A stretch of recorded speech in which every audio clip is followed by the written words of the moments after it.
Hey guys, I want to say thank you so much for checking this preview podcast out.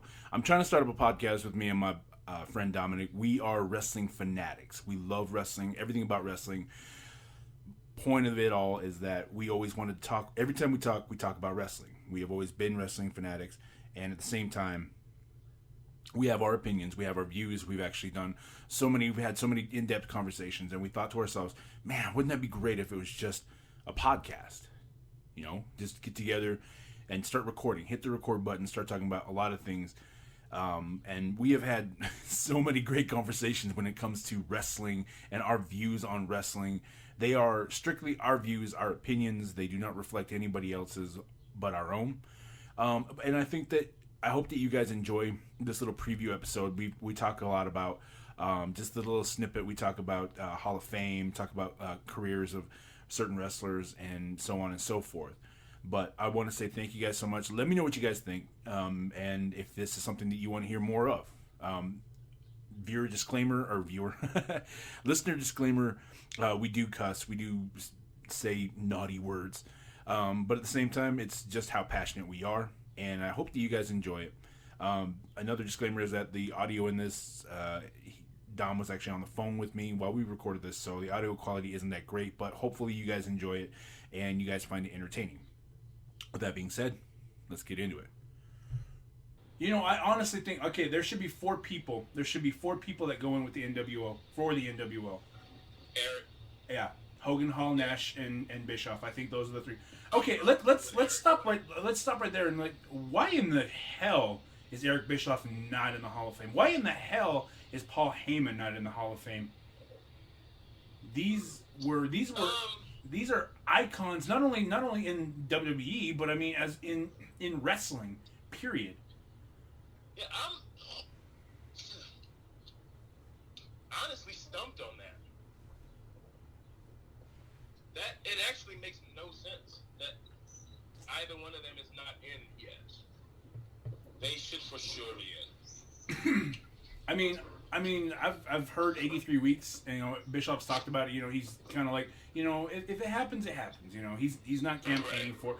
A lot of these are like campaigning for, like the Dudley Boys, like Bubba Ray. I almost said Bully Ray. Wow.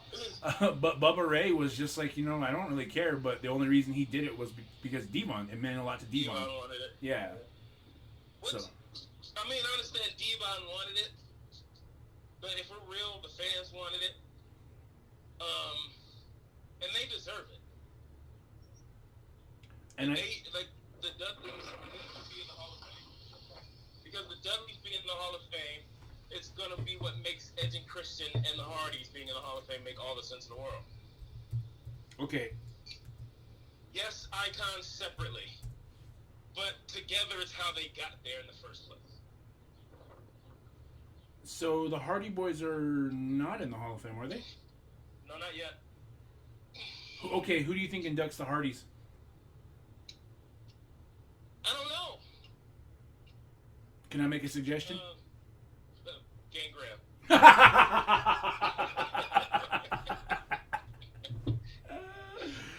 Oh my god.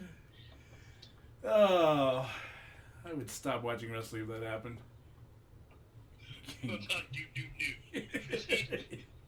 I think he does. I think we get. Oh my god, I'm totally blanking on his name right now. How the fuck am I blanking on his name? Hayes. Michael. I think it's got to be Michael Hayes. I think Michael Hayes inducts them into the Hall of Fame. You know what? I disagree. No? What do you think? Who's your pick? I think we go for the uncomfortable moment. I think Lita inducts the Hardys. Ooh. Ooh. No. Well, shit.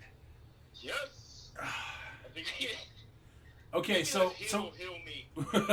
do we go Team Extreme or do we go the Hardys? No.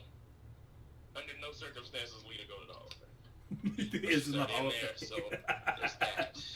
Just for the record, Lita is in the Hall of Fame. She was inducted. And that is too bad. Oh, you sit there and you tell the fans listening right now why you hate Lita being in the Hall of Fame. Because you can't wrestle. Never could. Over. 2004, Lita was inducted into the Hall of Fame. Looked like she was gonna hurt herself every fucking time, and whoever she was wrestling.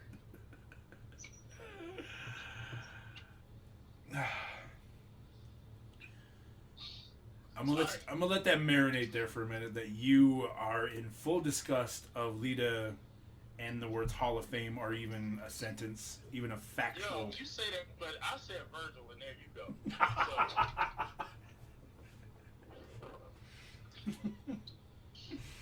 But you all like Lita belongs in the Hall of Fame for what?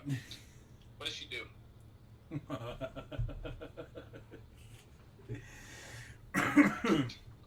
I mean, she really had Candice Michelle's number. Oh my god.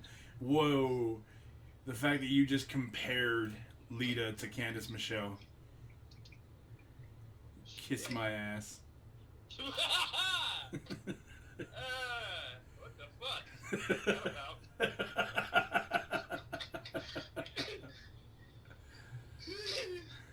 Kiss my ass. Lita was miles ahead of Candice Michelle. Wow, Sorry. that's a big statement. Miles? She was light years away from. Don't get me wrong. Light years now. Holy shit, she's getting further and further away. Oh, Candice Michelle could not wrestle for shit. I'm sorry. Neither could Lita. Holy shit. She at least had athleticism, looked good. She had the look. She didn't look like a diva. Sorry. Did she really look good? Yes, I will say yes. Lita was hot? Lita was amazingly gorgeous. Seriously? For what? Fuck, she had tats back in the day. Oh my god. I'm not going through this. No, we have younger listeners. We are not doing this.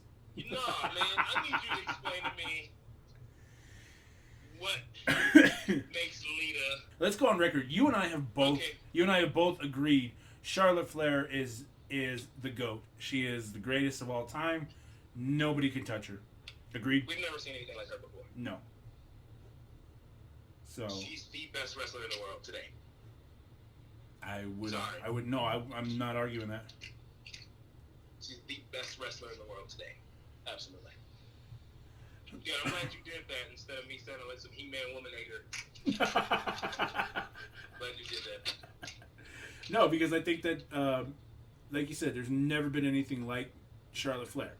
She is a star on her own. She is probably one of shit. What the hell? I'll say what I've said before in our private conversations. That sounds sexy. Our private conversations. Ooh, our private conversations. Me and Dom actually have private conversations. Absolutely. It's almost like pillow talk without pillows. When we talk about wrestlers that surpass that are compared to the one that came before them. Mm. And a lot of wrestlers have a really hard time with this. I.e., let's say, and this is going to sound like I'm talking shit, but I'm not. Like Curtis Axel. Such a hard fucking legacy to live up to. Pun intended, a perfect legacy.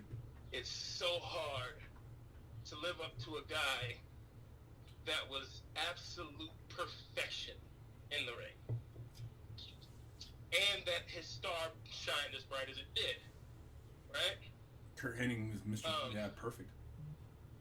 So it's so hard to battle against that because there wasn't anything better than him except for maybe comparatively Brett as far as in-ring talent and figuring out how to be a star without a thing. You know what I'm saying? Mm-hmm. Like, yes, he had a gimmick. You know, Mr. Perfect was his gimmick. But what was that if he wasn't that good? No, you know what I mean? Right. Like, that gimmick is horseshit if he's not as good as he is.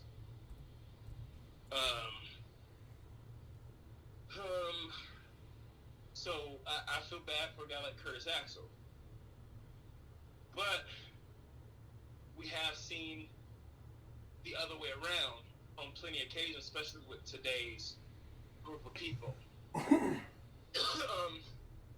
We have seen The Rock, you know what I mean, completely outshine his father and grandfather. Oh, his father and grandfather completely respected in the business, but they're not The Rock. No. We've seen it tried twice with somebody like IRS. IRS was a top-tier mid-carder. Absolutely. But then you have situations where, like, Bo Dallas, his son, was the man on NXT, achieved absolutely nothing on the main roster.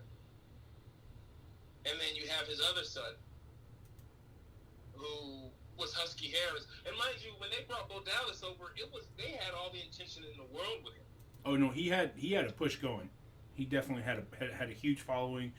I remember him coming in, and for those of you that don't know, I came in late to NXT. It was this gentleman who decided to introduce me to NXT. Campaigned for months for me to even decide to look. And mind you, it's not that I hated NXT. It was just My the wife fact. was about to banish our friendship. Mind you, it had nothing to do with, like, it's not that I didn't care. It was just that it was not something that was on my radar, and it was, on the WWE Network, and, yeah. But needless to say, once I got into it, I really did. But, I totally missed that. I missed the Bo Dallas run. I missed a lot of that. So, like you said, there are superstars you can see that today. You see that when superstars come from the NXT roster onto the main roster, screw it. We can't even call it that anymore because NXT is its own main roster. There is Shout no. out to Chopper. Yeah, no, definitely. Chopper told Seth, "Welcome to the main roster." Because I think that because then the big, I know we're going off on a tangent here a little bit, but I think that NXT is its own. It's not its own brand. It's its own company almost. It's its own entity completely. Right. It seems to operate on an utterly and completely different mindset than a Raw or SmackDown. Definitely more so than a Raw. And I'm talking about even before this COVID thing happened. That feeling of NXT was something different. If you want to know what I mean by that feeling is something different, listen to the best Kevin Owens pop go to YouTube and look at the biggest Kevin Owens pop on Raw, and then look at his return to NXT when he jumped into that chamber match. Oh my God. That's the difference our between an NXT reaction and a Raw reaction. Well, you and I have talked about it, that we compare the pops. I think that the biggest pop that that you can ever get, and I don't know if you agree with it or not, but I call it the Stone Cold pop. Absolutely. Because he calls it a Road Warrior pop. Yeah, no, I think that the pop that I wasn't watching, I wasn't watching around that time, but I can only imagine that if he calls it the Road Warrior pop, I can only imagine that. You're more knowledgeable in that way. Who has the bigger pop in your opinion, the Road Warriors or Stone Cold Steve Austin? I probably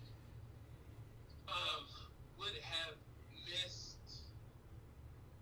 the Road Warriors when they were like legit Road Warriors, when they were NWA guys, when they were WCW guys, when that pop would have been there. You know what I'm saying? Like, legitimate. I think in WWF, they got a great response every time. I'm not going to say they didn't, because they did. Except for when they came out with Sunny, and it kind of made everybody, what the fuck?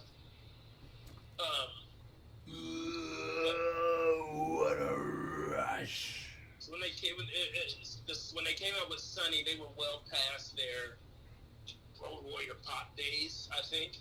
Because that was LOD 2000 and Who Gives a Shit 2000. But, and I love the Road Warriors, so don't take that any other way. But Austin's reactions were like no other. There was nothing like an Austin reaction. That glass shattered and you couldn't hear his fucking music Have you seen get that kind of reaction?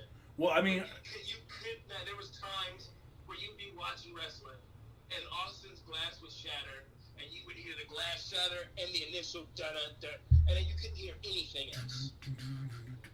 And there was just the sound of.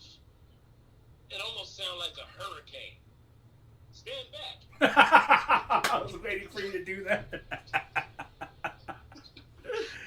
No, I think that you're right, though. I think that, I think that it's more of a testament to when you were watching wrestling. Like you said, we call it the Stone Cold Pop. I mean, but I mean, obviously Booker T, his wrestling knowledge would have, that was the height of his fandom would have been around that time. So that's why he calls it right. So I think that what he inspired to be. But I think that if we're looking back at everything, I mean, really honestly, even today, like you said, even this, it's been what? Austin retired in 2003. This is 17 years ago he retired. Does not matter where you are. Does not matter what town. You can be in Salt Lake City, Utah. Oh my God, It doesn't matter. You can be at a house show, and as soon as you hear that glass break, the whole arena will erupt. Absolutely. And yeah, because I think that if we're being honest, Austin was probably. Do you agree that he was bigger than wrestling at the time? We've had this conversation before too. He was bigger than wrestling within wrestling. Okay. It's not like he was doing anything else. He was a fucking wrestler, and that was it. Mm-hmm. But he was a household name, whether you watch wrestling or not. People remember Stone Cold Steve Austin. I think that when you say professional wrestling, I mean, the first people that you think of obviously is going to be like Hulk Hogan, Stone Cold, The Rock, Ric Flair, yeah. I think those are the names that you think of when you think of professional wrestling. But if you say professional wrestling, and even if you say it today, I mean, that has, we know Stone Cold Steve Austin, we know Hulk Hogan, we know them from those days. But I think that when you say it, it's even today, some people, like The Rock went back to being The Rock, but at the same time, it's like, really, like, is he still? Dwayne. It's Dwayne. I mean, he's Dwayne Johnson, Dwayne The Rock Johnson. But I mean, he probably, I would say that he is. A lot of people, though, for the most part, honestly, I think we're going to be honest. Wrestling fans are the only ones that do that separation. Yes. Of Dwayne and The Rock. Yeah, no, I think everybody that's not a wrestling fan like that, he's The Rock. You mean Dwayne Johnson? No, I don't. Oh, okay. No, okay. I kind of lost what you meant. Because most people that don't know are like, it's like, oh, that's The Rock. That's how we know him. Like, but if you ask people about, the movie with, where Kevin Hart was, I guess he was the cool kid in high school, and The Rock was the fat kid. Central Intelligence. Yes. That was at the height of. People say that's The Rock and Kevin Hart. Right. They don't say that's Dwayne Johnson and Kevin Hart. It's The Rock and Kevin Hart. I'm trying to think of non-wrestling fans call him The Rock. I think wrestling fans are the ones that call him Dwayne when he's acting. I think we do that. I don't think anybody else does that. I think he's The Rock everywhere. I think so too. I think that's kind of the way, like you said. I never really thought about it that way, and I always kind of, because there was a period in his career where he did drop, The Rock part. He was just, Dwayne Johnson. First he was The Rock in the movies. Yeah. And then he was Dwayne The Rock Johnson in the movies. Then he was Dwayne Johnson. Now he's back to The Rock. So I mean, it. God, talk about an identity crisis, like for. Can't be. He got to change his name to first name, last name Rock. Yeah. He just needs to pull an Ultimate Warrior. Just change it. Yeah. First name Macho, last name. Oh shit. All right, guys. Thank you so much for checking this podcast out. I really hope you guys enjoyed it, and I hope that let me know what you guys think. Let me know if this is something you guys want to continue to hear. I hope you all have a great day, and hopefully hear back from me soon. Awesome. Have a good day, everybody.